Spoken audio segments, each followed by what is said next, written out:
Hello friends, good morning. My name is Akash Sanjay Kokragade.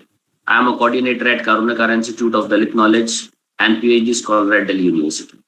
Karunakara Institute of Dalit Knowledge is founded by Professor Dr. Leela Karunakara sir, and his idea behind this institution to provide an academic space to scholars, professors, and social scientists who are engaged in the field of Dalit studies. Today, Karunakara Institute of Dalit Knowledge is going to have its 55th lecture, and this lecture is a part of a series that we started on the occasion of Dr. Babasaheb Ambedkar Jayanti on 2025. Today, Professor Dr. Leela Karunakara are going to chair the session and also going to deliver the lecture. So I like to welcome him and introduce him.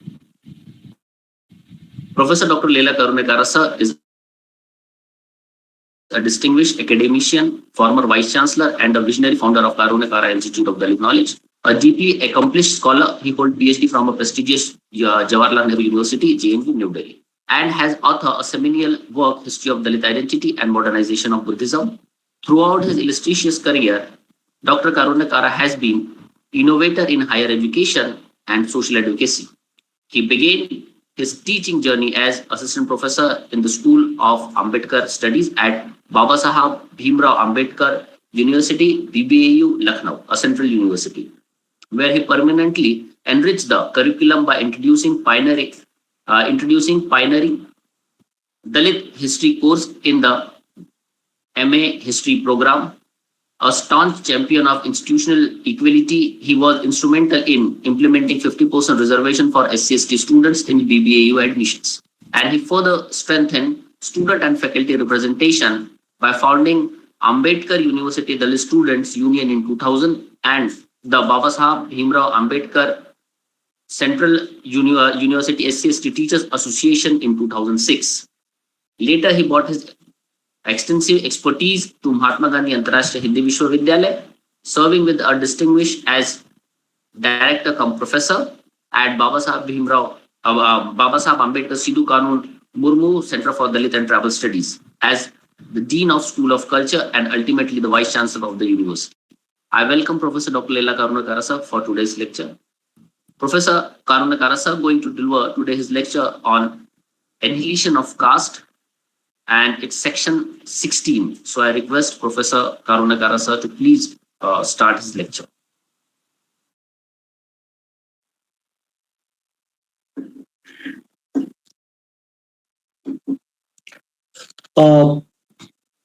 On behalf of KADK, I welcome all of you. This is the 55th lecture of Dalit Knowledge lecture series.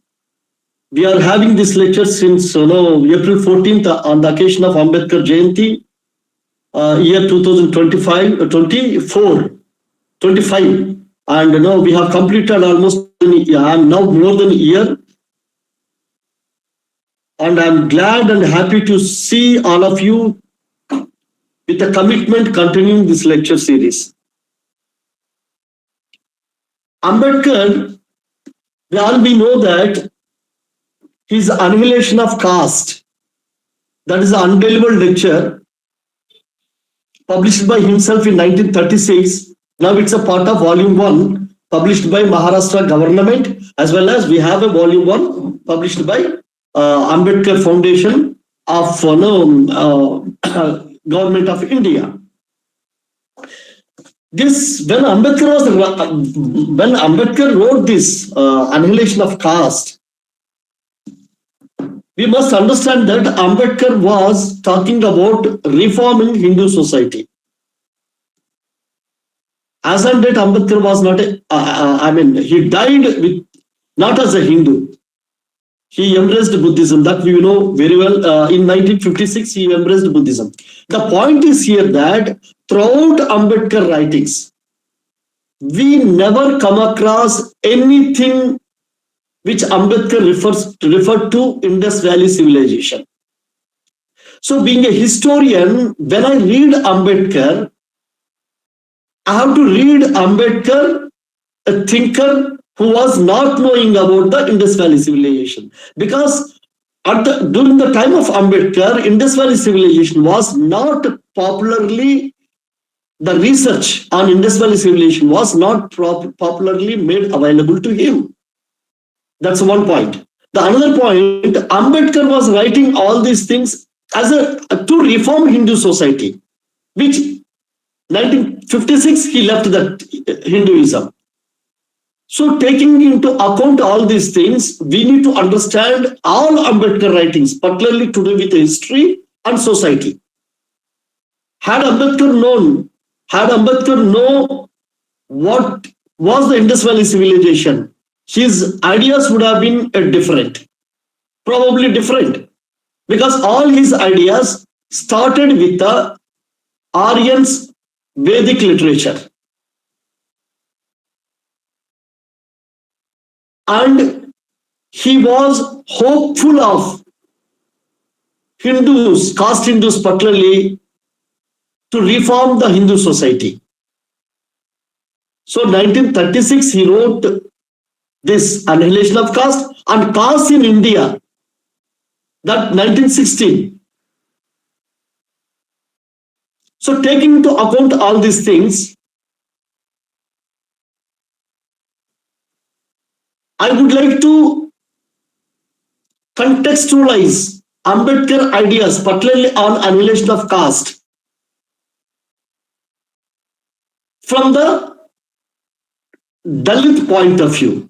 How we could use Ambedkar ideas, which was main annihilation of caste, which was mainly meant to reform Hindu society, but how could we use his ideas for the Dalit society?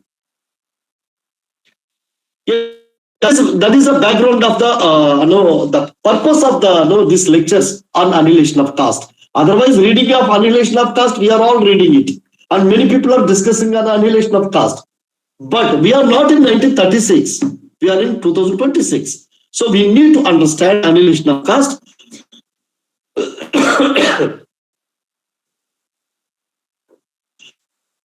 Within the Dalit society, which itself is a mini India having a cultural diversity. Coming to today's topic, that's section 16. Section 16, yeah. Just give me a minute. I have lost the power here, so let me make a little bit. Yeah, it has come and gone again. I'll wait. Am I visible properly? Yeah. So the section 16, Ambedkar talked Varna system and caste system. The topic which Ambedkar discussed in the section 16 of annihilation of caste is that whether Varna society can be reconstructed in India or not, whether Varna system can be re-established in India or not. You might have seen many people, many Aryanists, the followers of Aryanism, the believers of Aryanism, they have one ideal. The ideal society for them is a Varna society. Like same Arya Samajis. Last lecture I discussed. Arya Samajis were the pioneers in the idea of making Indian society into a Varna society during the British time. They were pioneering this idea. Then Hindu Mahasabha was also picked up that idea, though it said that the primary identity Hindu Mahasabha used was Hindu, but however, the foundational philosophy was Aryanism, to bring back they want to convert the whole India into a Aryan Varna society. Whole Indian society they want to convert into Aryan society. Aryan society means Varna society. RSS also talking about Hindu Rashtra. Hindu Rashtra is nothing but Hindu society. What does it mean, Hindu society? The basic philosophy of RSS is also same as the Hindu Mahasabha as well as Arya Samaj. So what is that Hindu Rashtra of RSS means? It's converting the Indian society into Varna society. Varna society. Try to understand. I am not using the term Chaturvarna, I am using the Varna society. Now, listen carefully. If you read Rig Veda, that was the first Veda among the 4 Vedas. That was written by the Aryans. That was actually, it was not written. There was no writing skill for the Aryans. Aryans were not known to writing. It was Indus Valley civilization people, they know the writing. But unfortunately, their writings we are unable to decipher. But these Aryans, they were not knowing writing, they composed Vedas. They composed. Writing, it happened long back.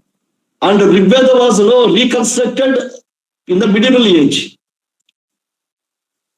But however, not going to that topic, we assume that whatever written in Rig Veda was really it happened in 2000 years. I mean, what is that? 1500 years. So the Rig Veda early, the text of the Aryans, if you read that, it has 10 chapters. Rig Veda consists of 10 chapters. The chapter is called Mandala. Rig Veda, the people call it a Mandala. So 10 chapters. So you don't find anywhere these 4 Varnas in any Mandala in Rig Veda, except in the 10th Mandala, the last Mandala. And that also majority historians argue that was actually, see, Rig Veda was not written when Rig Veda was composed.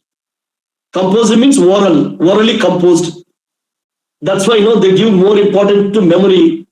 In the ashrama schools, Brahmins teacher, guru, to teach this Rig Veda orally to his shishyas. So that was the system. They were not knowing writing. Writing they came to know only later on.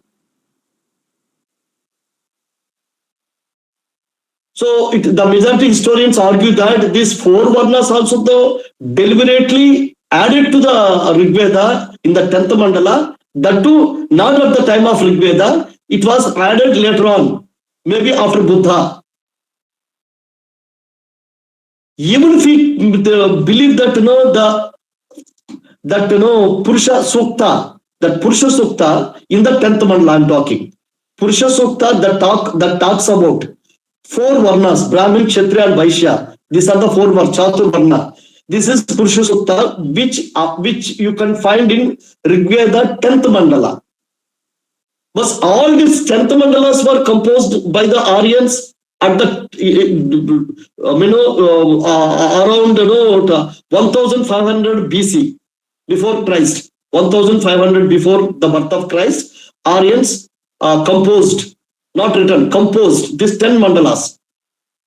But this Purusha Sukta, which occurs in 10th Mandala, majority of historians believe that, including Ambedkar, believe that it was added to the 10th Mandala probably during the Gupta period, or probably during the Gupta period, or that Shunga period, just before the Gupta's Shunga period. That Manusmriti was written during the Shunga period. Pushyamitra Shunga, who killed Brihadrata, the last Mauryan empire. After that, the first Brahmin empire in the history. So it was the first Brahmin empire. During that time, it might have written, added. Or during the Gupta period. That's why Gupta period was called by the Aryanists, followers of Aryanism. They called it as a golden age. Golden age. I don't use the term Hindu because Hindu is not at all Hindu. First thing, the first reason is that Hindu is the term first used by the written document we find only in the medieval ages. 10th century by Al-Hind is a book written during 10th century, Al-Hind. So that was the first book that refers about the term Hindu. So we should not call ancient, there was no Hindu word used during ancient period. Hindu word was born in only medieval period. So what we can call it? We could call then what this Aryan religion. So it could be a Brahminism, even, or you could call it a Aryanism. That's it. So and these people themselves don't call nowadays even Hindu, they call themselves as Sanatani Dharma. So they call eternal, means Sanatan Dharma they call. We call it for our own, since we are historians and scholars, we call it as a based on history, we call it as a Aryanism. Aryanism. So Aryanism is nothing but Brahminism only. But however, I prefer to call Aryanism when we talk about the Vedas. So the point is here, when you read Rig Veda, the first Aryan text, you don't find 4 varnas at all, but you find discussion about 3 varnas. Though it didn't use the terms Brahmin, Kshatriya, Vaishya, it used the term Rajanya. Rajanya, the term Rajanya is used for Kshatriya. And there are priestly class, Purohit, Rajanya, Purohit. Then Vis means working class. So rest of all the people working class. Listen to me. Whenever we talk about ancient India, ancient Indian society, remember one thing. Ancient Indian society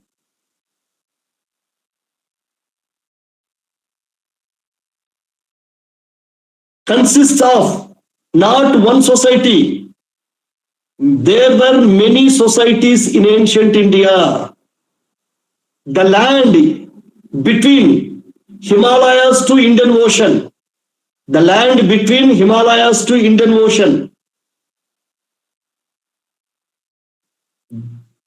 before the Buddha,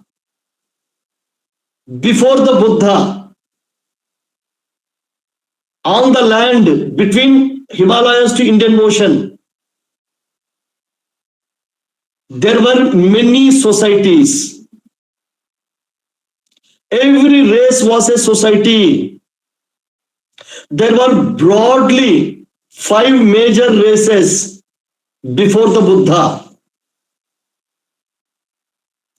What were those 5 major ancient races? Indo-African race. Remember, all people came to India from outside. We generally say that only Aryans came to India from outside. But all people came to India from outside. Everyone came to India from outside.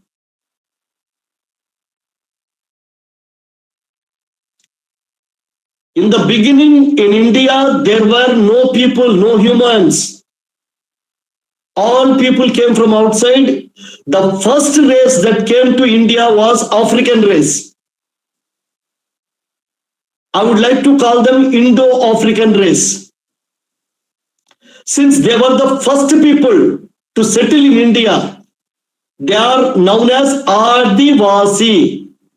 Adi means the first. Vasi means inhabitant. Adivasi means first inhabitant. That is why Adivasi people called indigenous people of India. Indigenous people of India. See, human migrations were common during ancient period. To migrate from one place to another place, you don't require any visa or passport during ancient period because there were no political geographical boundaries.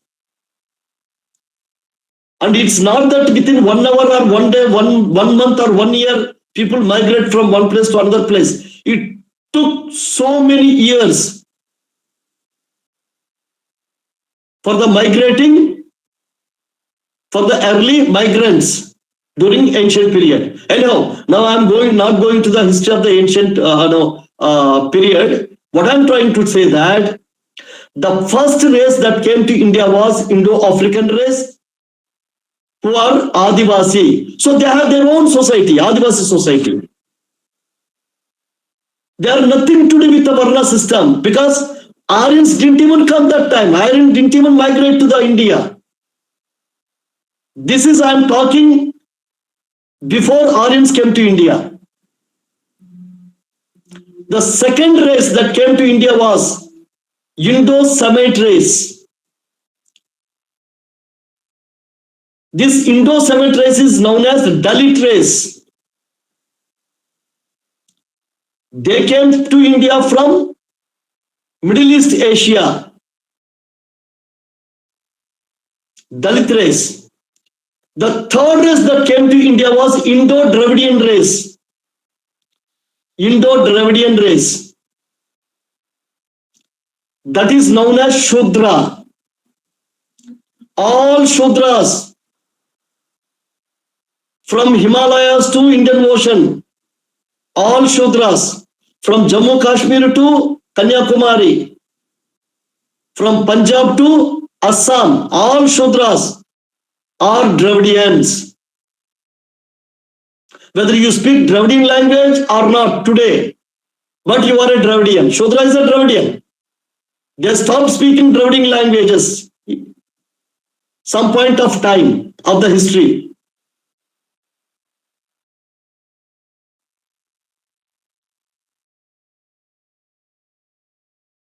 Just because a Brahmin speaks Tamil, so South Indian Brahmin is, just because a Brahmin speaks Tamil, he is not a Dravidian. Still he is an Aryan. Just because of Yadav in Uttar Pradesh, some Yadav Uttar Pradesh, or just because of Naresh Sahu, who is sitting here in our meeting, is a Teli from Madhya Pradesh. Just because of some backward caste people don't speak, North Indian backward caste people don't speak Dravidian languages, it doesn't mean that they are Aryans. Today they are speaking Hindi. Tomorrow, South Indian people also speak Hindi. So South Indian people become Aryans what? Tell me, if all Hindi speaking people are Aryans, South Indian people also speaking Hindi, so South Indian people are Aryans.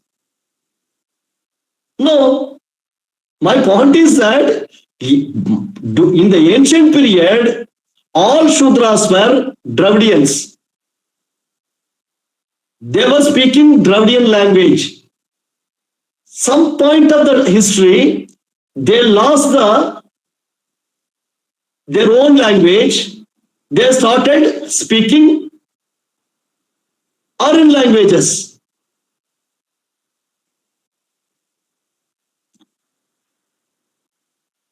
That's why there were many dialects in North India. There was no any systematic one single language. There were many dialects.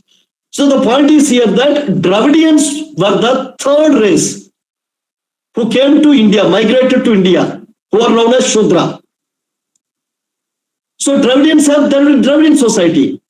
These three people constructed Indus Valley civilization. Then Mongolian race came, Indo-Mongolians. Who are these Indo-Mongolians? They came northeastern side. So all northeastern people are Indo-Mongolians. They migrated from Mongolia. So all Southeast Asian countries, Mongolia, even China, Japan, Taiwan, Thailand, Burma, all these people belong to Mongolian race.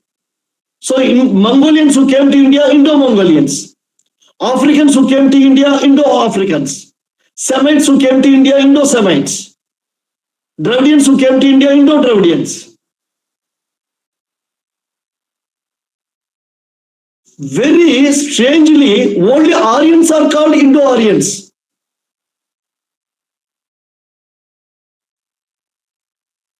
Here everyone Indo only. Because we all came, our forefathers, our ancestors are all came from outside. So try to understand, when you call we are the people, we are the real people of India, Aryans came from outside. That starts after the Indus Valley civilization.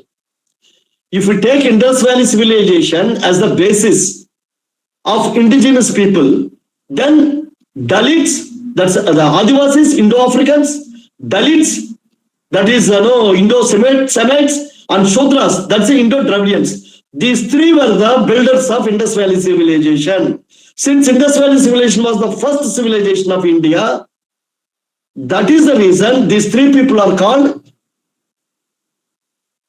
natives of India, indigenous people of India. If you want to go further back, further early, the first race that came to India, that was Indo-Africans, that's the Adivasi race. That's why Adivasi is called indigenous people of India. Definition keep on changing. If you go a bit even early, before even Indo-Africans, then nobody was there. So we all also came from outside. So when you say something in history, you have to tell on what is the date of talking. Means what is the date, what is the year, or which period you are taking as a basis of your thesis. When we say ourselves that we are indigenous people of India, we are referring to Indus Valley civilization. Because Aryans were not there in Indus Valley civilization. And these people who are that Indo-Mongolians, Northeast people were also not part of Indus Valley civilization. After Indus Valley civilization, Indo-Mongolians came to Northeast part of India. After Indo-Mongolians, Aryans came to India through western side only, West India side. But Indo-Mongolians is the only race that came from the eastern side. Naturally, because this Mongolian race was originated in the Mongolia, that was the eastern part of India. So naturally they came from that side, land route. Mongolia to India, it was a land route, not a sea route. From the western side also land route only. Indo-Africans came, Adivasi land route. Indo-Semites came from Middle East Asia to India. India is a South Asia, try to understand. Actually, we should not say India. Why? Because when we are talking about ancient India, the present India is different, ancient India was different.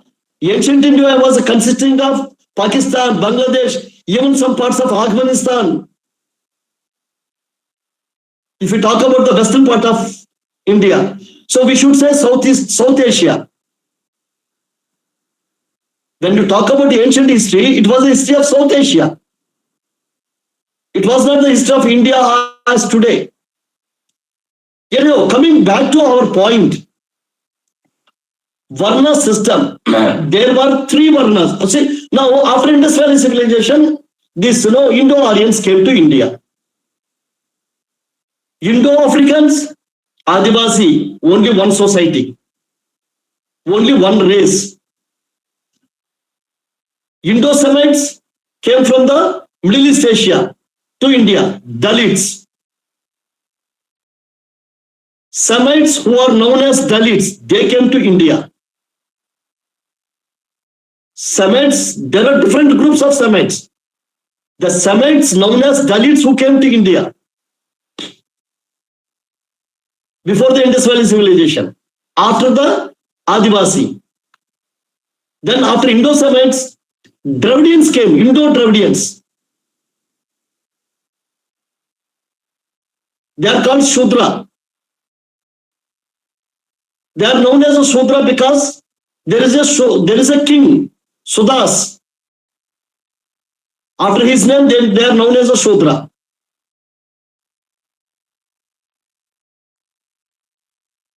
There are also only one society, that is Shudra society, Indo-Dravidians.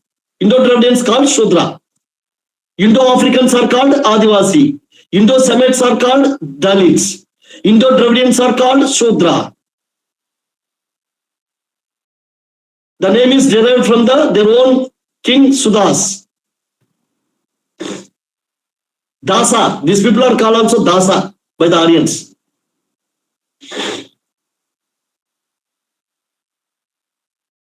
Then these three people built Indus Valley civilization. After that, Indo-Mongolians came. They also have one race, that's Mongolian race. They settled in the northeast territory of India. They came eastern side. After that, who came around 1500 BC? Aryans came from Iran. Aryans came from Iran. Iran means the land of Aryans. So, since the Aryans who came to India are called Indo-Aryans. Simple definition. Africans who came to India, Indo-Africans were Adivasi. Semites who came to India are Indo-Semites who are Dalits. Dravidians who came to India are Indo-Dravidians who are Shudra. Mongolians who came to India are known as Indo-Mongolians who are Northeast people.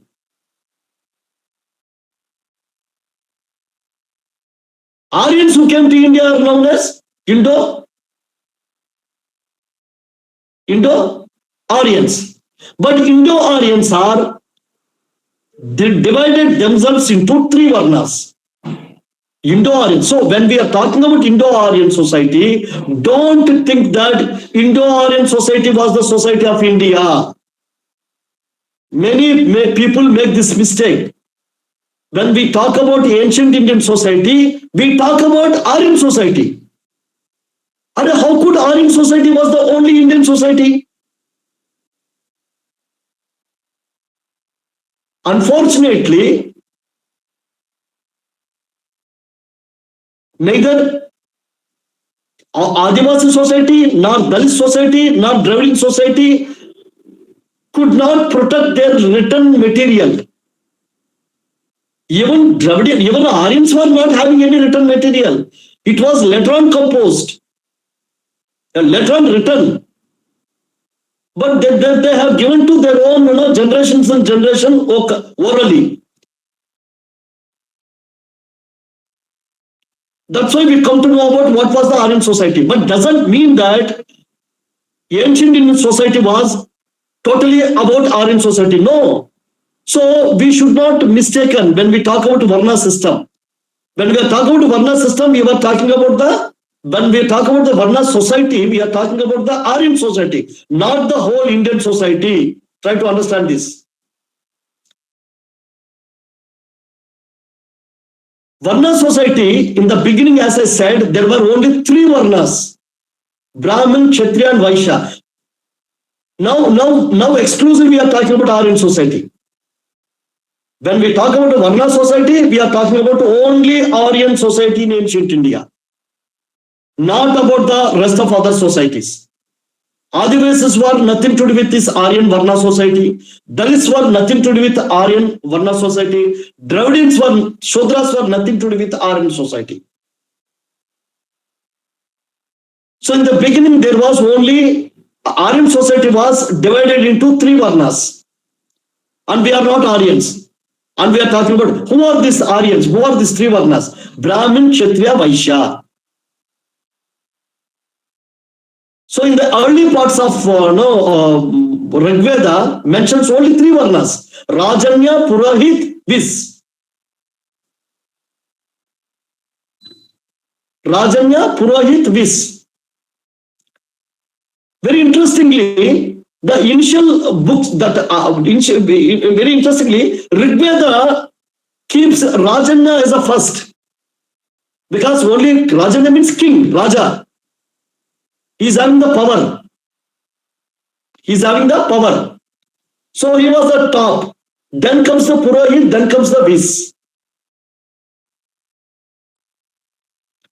Brahmin became a dominant only in later stage. That's why the Purusha Sukta, that is there in the 10th mandala of Rigveda, the last chapter of the Rigveda, was incorporated by the Brahmins, not during the Rigvedic time. Since it's not the original one, it was incorporated there, added to it later on. Most probably during the Gupta time or Sunga period or Gupta period. Or if you want to put it more, because Brahmins were dominant even during Buddha time, then we could say that during the Brahmanas period. Now this Trivarna, Raja, that is Kshatriya, Brahmin and Vaishya, that was the Trivarna. See, Trivarna, not a Brahmin was a top. It was a Raja, Kshatriya was a top. Rajanya, Brahmin, Purohit or Vis. This was the Trivarna. These Rajanya people, the Kshatriyas, they had a political alliance with the Dravidians, Shudras. They had a political alliance with the Shudras.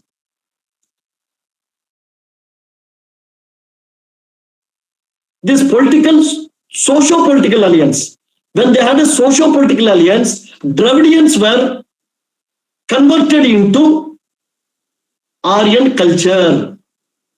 When Dravidians got converted into Aryan culture, because of this socio-political alliance between the Aryan Raja and Dravidian kings, Dravidian warrior class.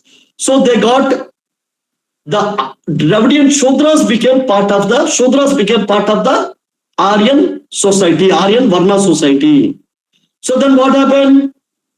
Before Dravidians became part of the Varna society, it was only Trivarna society.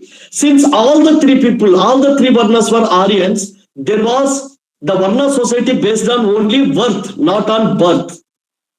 There was an inter-Varna marriage. A Purohit could marry a Rajanya, or Rajanya could marry a Purohit. We don't have any evidence of Vis marrying the Purohit this thing. However, we go by the theory that there was a inter-Varna marriage between these three Varnas. They were divided based on occupations. So change of occupation is permitted. A Purohit can become a Rajanya and Rajanya can become a Purohit. Rajanya can become a Vis, common man, worker, or Vis can become a Purohit or Rajanya. Why it was there? Why it was not based on birth? It was based on only worth, ability, occupation. Why? Because all the three were Aryans only.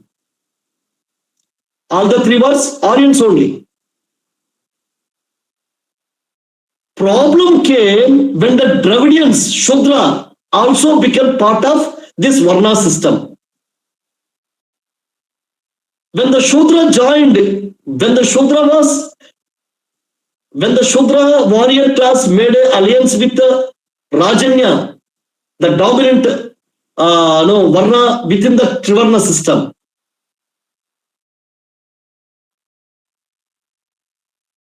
Initially, there were marriages between them, Dravidians, Aryans also.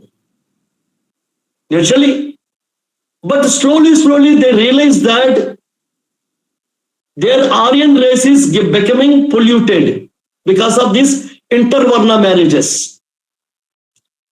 So when they got this idea of pollution, Aryans got the idea of pollution, particularly it seems that the Purohits got this Purohit class, this Brahmin class got the idea of pollution because they are to do with the religion. They don't want to marry these Dravidians. So Varna system was not based on pollution, impurity. Varna system was not based on birth. It was purely based on occupation and worth. Trivarna Varna system I'm talking. Trivarna Varna system. But when the Dravidians joined this Varna system, Aryans refused to marry the Dravidians. Then what happened? There was so like this horizontal system, Kshatriya, Purohit, Rajanya, Purohit, Vis. And then Shudra joined here, it became like this. Means vertical. And the Brahmin, since Brahmin constructed this vertical system of Chaturvarna, Brahmin ascertained the top rank, Kshatriya became second rank, and Vaishya as it is third rank. All the three Aryans remained the top rankers, and Shudra were kept in the fourth rank. That is the genesis of Chaturvarna system. The transformation of Trivarna system into Chaturvarna system.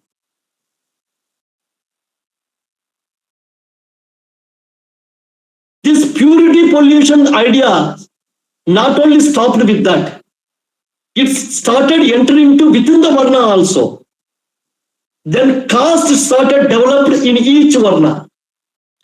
Within the Brahmin Varna, there are many castes. Within the Kshatriya Varna, there are many castes. Within the Vaishya Varna, there are many castes. Within the Shudra Varna, there are many castes. And Dalit Adivasi were nothing to do with this Varna or caste. But over the period of time, when Dalits and Adivasi came under the influence of these people, this Varna people, then caste entered into Dalits and Adivasi also. That's a different issue. The issue is here,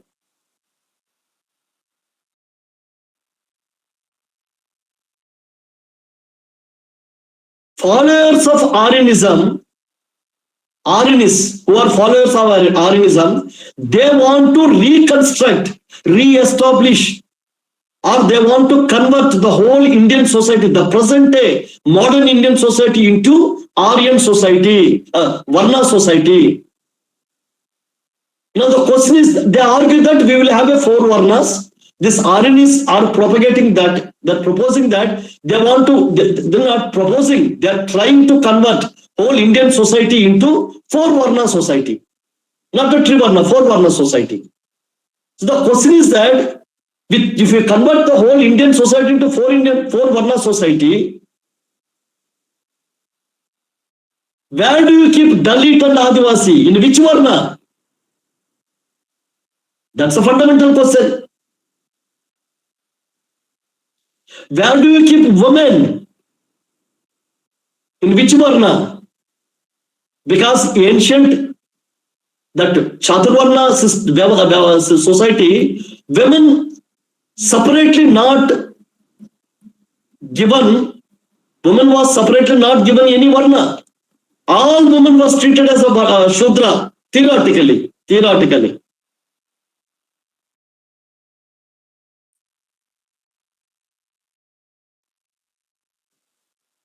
So that is the argument Ambedkar was trying to make. Ambedkar ideas were actually contextualized differently. I have taken Ambedkar ideas and I contextualized within the that perspective. Ambedkar was arguing that if you want to make Chaturvarna on the basis of work in present time, you must first break the caste. How are you going to reduce 4,000 castes? Ambedkar, I'm quoting Ambedkar from Ambedkar. How are you going to reduce 4,000 castes based on birth to the four Varnas based on birth? Because caste system is based on birth only. But Aryanists are arguing that Varna is based on birth only.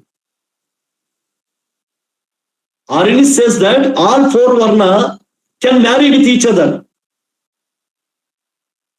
They are divided into Varna only by their occupation, their ability. So we can make Dalits and Adivasi into Shudra. That's what the Aryans are arguing.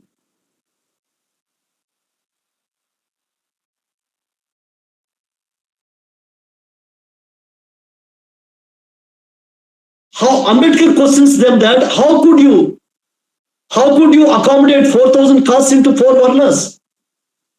That's the first question.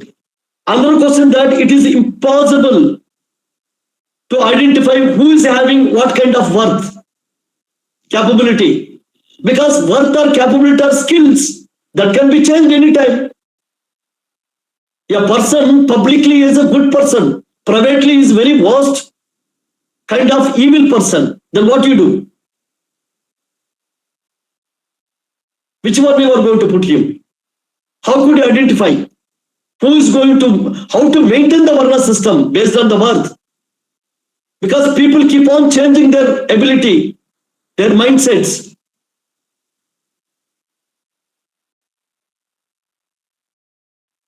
So are you going to kill them if they violate the Varna based on birth? Because a person who is a worthless, even then he claims to be a Brahmin, then what punishment are you going to give? Where would be the women? Where would be the children? Where are you going to keep the children? In which Varna?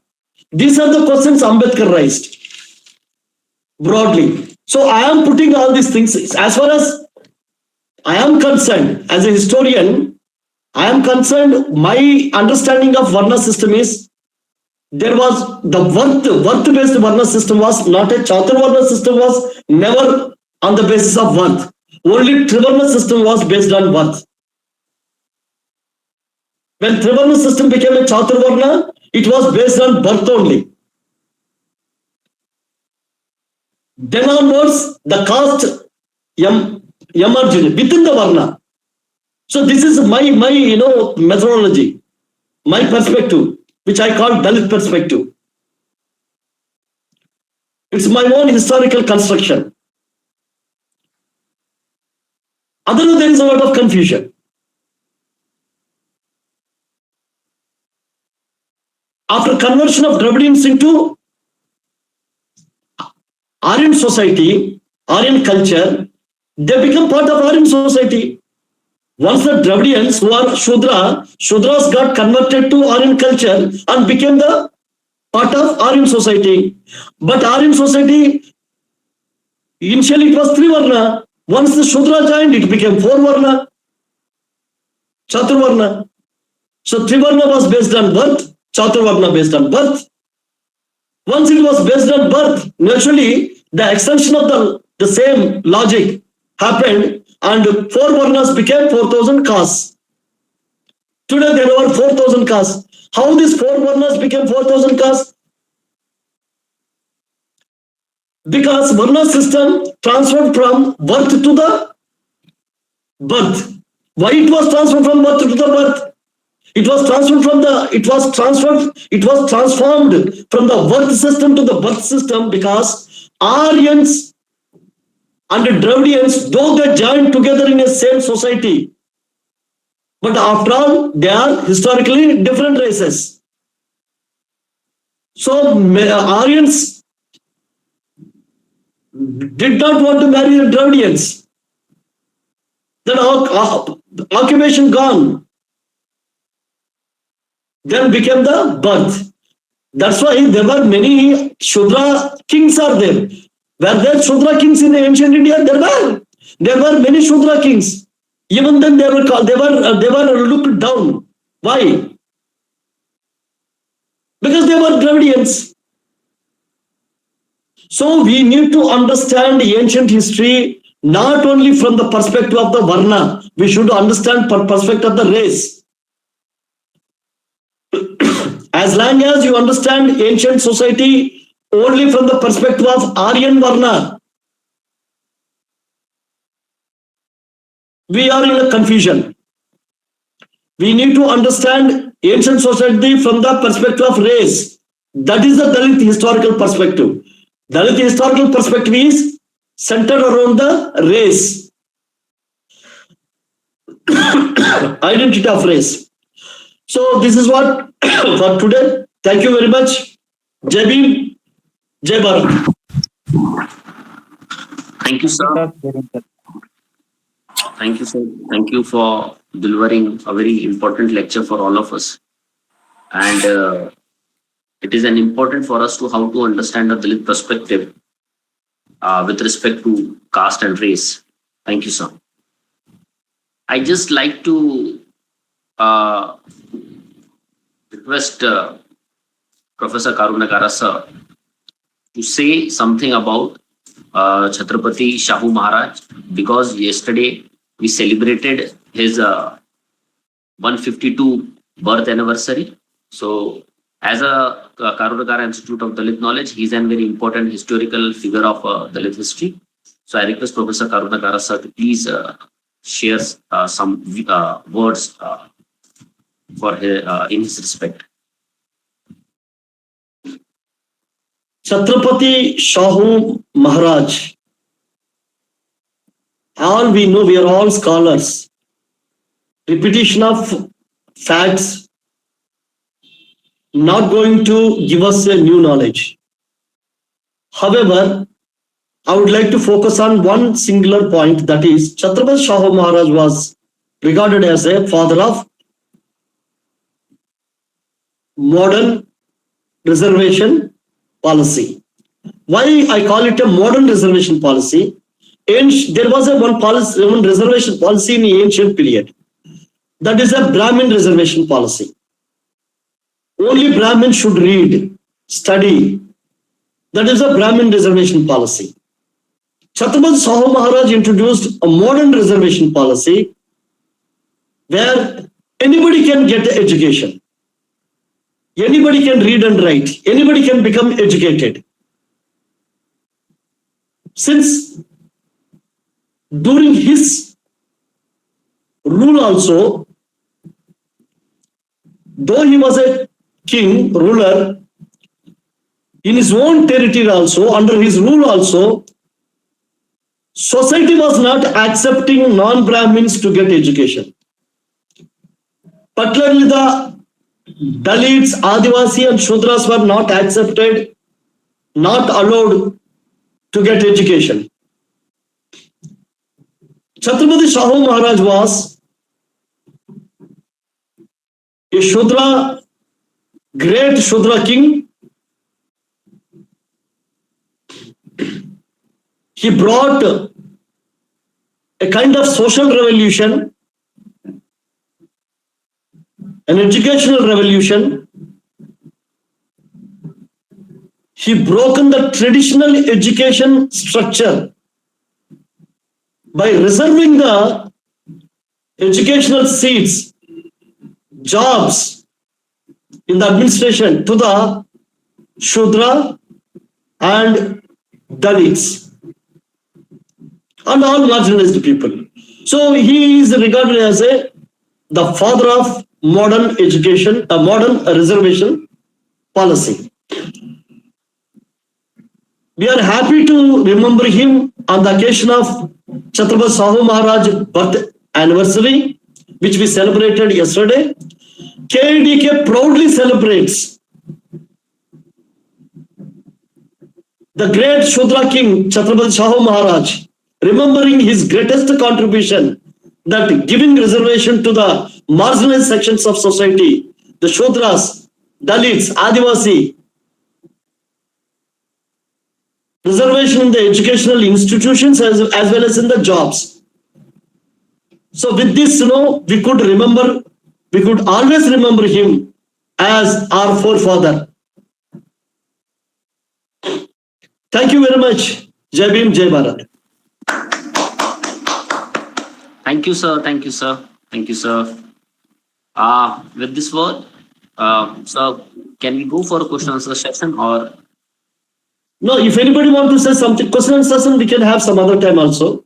I'm not going anywhere since if it is an outsider, we could have a question and session because they don't come back again. So you can ask me, because annihilation of caste, let me complete totally. Having Shahu Maharaj birthday, let's have a few words from everyone. Yeah. So it's a very important occasion that yesterday we celebrated Chhatrapati Shahu Maharaj birthday. So I request those who share some views on both anniversary. We are next topic. So I request if there is someone who want to say something, so please go ahead.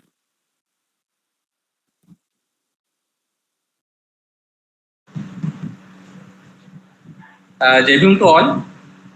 Jai Bhim, sir. Yeah, Jai Bhim to all of you. Yeah, Jai Bhim, Jai Bhim. Sir, actually, I was about to ask one question to you. But no, can I ask, sir? Yeah, please carry on. Sir, like from your today's lecture, what I understood, Aryan propagates the Varna, theory, and Dalit believes in the racial perspective. I have one query. Like, if Aryan Aryan want to convert this nation into a Hindu nation. So, if Aryan announces today Varna system once again, rejecting Chatur Varna to form a Hindu nation for a time being, what will be the Dalits and Adivasi response to them? Uh, may I answer? Yes, sir. Yeah. Dr. Sudhir, recently you must be knowing that Ram Madhav, he was a Brahmin from Andhra Pradesh. He was a spokesperson of RSS earlier. I don't know what is right now. He commented one place that it's a difficult to bring Varna. Otherwise, we want to bring a Varna system, Chatur Varna system. Because of so many castes, we are finding it's very, we are finding difficulty. Means what I understood from his words that RSS probably idea of Indian society is that to convert the whole Indian society into a four Varna society. Since RSS believes in the Aryan philosophy, Aryan culture, Aryan religion, Aryan values, so it wants to make the whole India into a Aryan society. Converting Indian society into Aryan society means where to keep the non-Aryans, which their forefathers already did in the ancient period. When the Aryans came to India, there were many non-Aryans. Dravidians were there, the Adivasis were there, Africans, Indo-Africans, Dalits were there, Indo-Semites, and Dravidians were the Shudras were there, the Indo-Dravidians. So, since Indian the Indo-Dravidians, they became part of Aryan society, and the Shudras automatically from the fourth Varna. But today, when Dalits join this Aryan society, when if it this Aryan, I don't want to call them RSS people or Hindu Mahasabha people or Arya Samaj people, because all of them are ultimately the same. That is, followers of Aryanism. That case, I want to call them that Aryanists. So Aryanists want to convert the Indian society into Aryan society. That means Chatur Varna system. They know very well they can't make three Varna system and exclude all the people, because this is a democracy where they need our votes also. When you want our votes, when you want even then also majority. See, Aryans are very minority. Non-Aryans are the majority in India. So without having good relations with the majority people, the Aryans cannot have a peaceful life in here. So they need to have a good relation with the non-Aryans. So, but however, they want to have their dominance. To have their own dominance, they want to reconstruct the Chaturvarna system, that ancient Chaturvarna system. That's why I'm telling you, this ancient Chaturvarna system, when they want to reconstruct, your question is that what would be the Dalit and Adivasi reaction? When we react, before we react, we need to know that where they are going to keep us. If they are really, if they become successful of really converting the whole Indian society into Aryan Chaturvarna system, where will be the Dalits and Adivasi? You might see that already the process is started, conversion of Adivasi into Shudra. When Adivasi, as long as Adivasis were in the forest, they were having their own religion, they were having their own culture, they were having their own languages, everything. But since they were coming into the contact with the mainland people, they are coming out of the forest. Whether they are coming out of the forest or the dominant communities are destroying the forest. That is another issue. That's another issue. But Adivasis are slowly, gradually, they are coming into contact with the mainland people, non-Adivasis. When they are contacting, they are that since the Aryans are dominant communities in India, they are converting them into their Aryan culture. And their Adivasis started worshipping the Aryan gods. So what will they become? Once they converted into Aryan culture, they become part of Aryan society. When the Adivasi become part of Aryan society, either Aryans have to create another Varna, fifth Varna, that's Adivasi Varna, what they did with the Shudras. Shudras were, they were not a part, they were not Aryans, they were not, the Shudras were Dravidians. But when they converted to Aryan culture, they become part of Aryan society.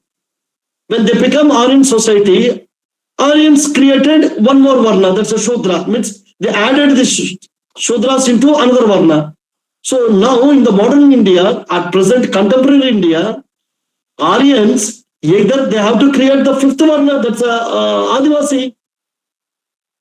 Since we are treated as the least preferred community, if they want to include us also, then they have to create the sixth Varna.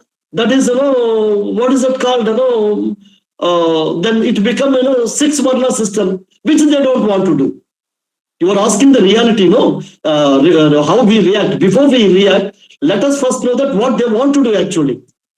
They don't want to create any further Varna. They want to carry these four Varnas only.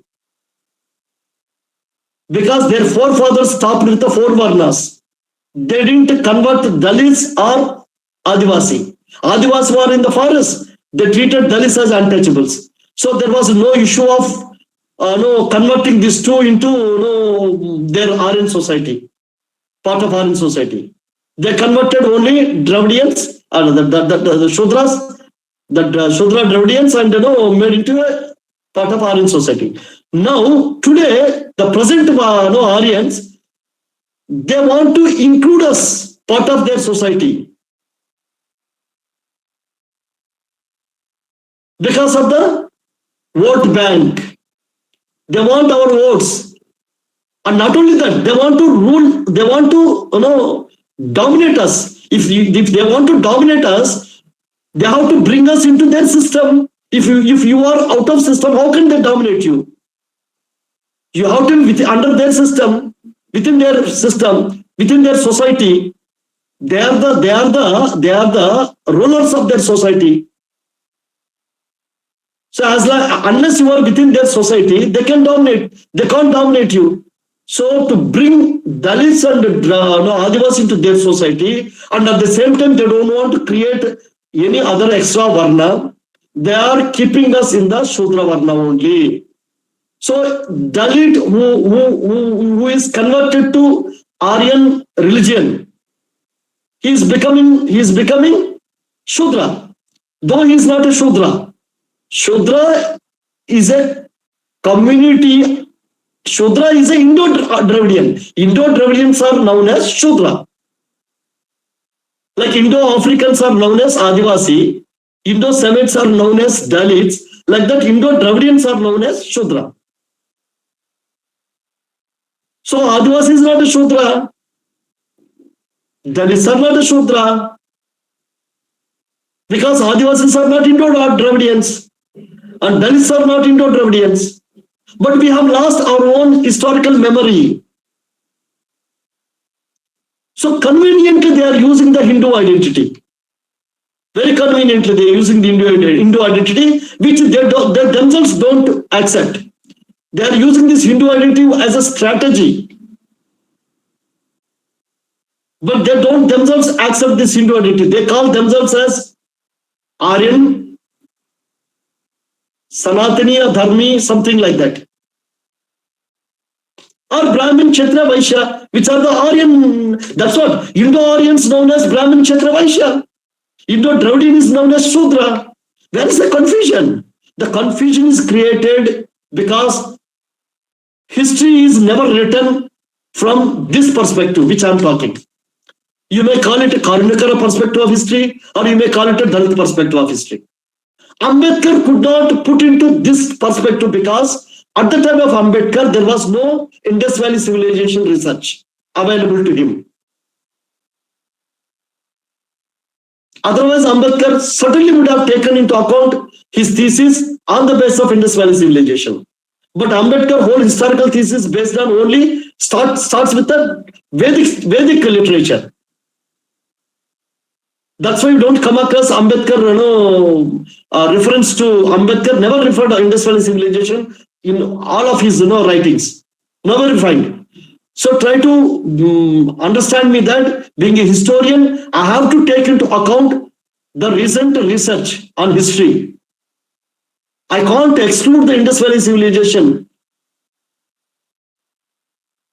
to prepare a methodology to understand history. So my Dalit perspective of historical understanding is that includes Indus Valley civilization also. That's why I draw this conclusion. Why I say that Adivasi, Dalit, Dravidian, the Shudra, though they may be Hindu, present date,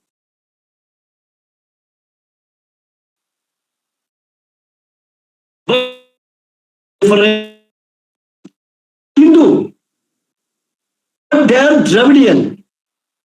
That's what I mean to say that. And their conversion to Aryan religion happened long back. That was not immediately, slowly, but however, they were treated as a Shudra within the Aryan system, Varna system. So Varna system, first you understand from the perspective which I am proposing here, that Dalit historical perspective. In this Dalit historical perspective, Trivarna is different, Chaturvarna is different. Trivarna is based on birth, Chaturvarna is based on birth. Trivarna is based on birth, Chaturvarna is based on birth. So the whole purity, impurity, casteism, everything started when Aryans didn't want to marry with the Dravidians. Though Dravidians became the part of the Aryan system, the Indo-Dravidians I'm talking here. Anyhow, now what would be our response? Dr. Sudhir asked me. Sir, Our response should be, we Dalit, our response should be our historical perspective. Once you have our own historical perspective, naturally we will get the answer that what should be our response. If you don't have Dalit historical perspective, you are understanding the history from Aryan historical perspective, then they call everybody as a Aryan, everybody as a Hindu. That's not the truth. That is not the truth of the history. See, whole exercise why Aryan historians are doing this, or Aryanists are doing this, there is a proof that, very clear evidence that Aryans came from outside. And we are all claiming that we are the actual real Indians. Then how to change this historical fact? To change this historical fact, they don't use the term Aryan right now. In future, they may start when they establish the Chaturvarna system. Right now, they are calling all of us as a Hindu. That's the easy strategy. When you say Hindu, all we become a Hindu. But what exactly, which society they are constructing? They are constructing, what is the model of this so-called society they are trying to build? That's the Aryan Chaturvarna society. What